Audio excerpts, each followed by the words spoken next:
na aka haife ku ƙasar ga. Ba a taɓa kawo soja daga Enugu ba ko Fatakol ya kashe muna ‘yan uwa don ku ji daɗi, ku kuma mu zura maku ido.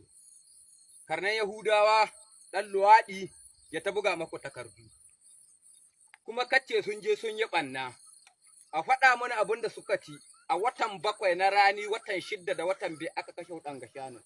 Ga don Allah, kuma ba gidan wani an ka zo ba balle a ce suna kiwo ga tudu aka halbe. Ga ranar Allah, a faɗa mana wannan ƙiyayya da kake yi muna, ka zo ka faɗi ra'ayinka, ɗan shinkafa kai magana da shi yace ma gaban shi ya taɓa gani an hidda hanjin mutum. Kuma tun daga ran nan baka sake maimaita wagga magana ba, in ba da kake maƙiyan Allah ba.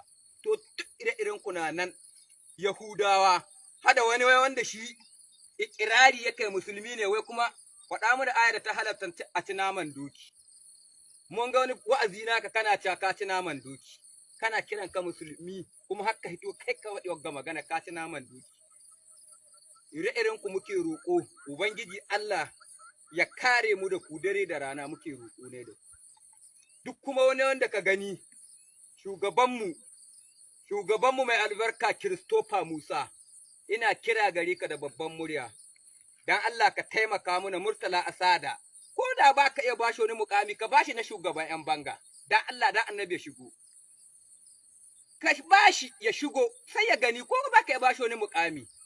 Yanzu nan mukami ne ka so ka bashi wanda ya ci, ka dibi ministan sadarwa, Sheikh Ali Isa Fantami. Muna da bidiyo, ina da wa'azuzzukan shi inga yaka cewa duk wanda a cikin gwamnati ɗagutu ne, kafuri ne.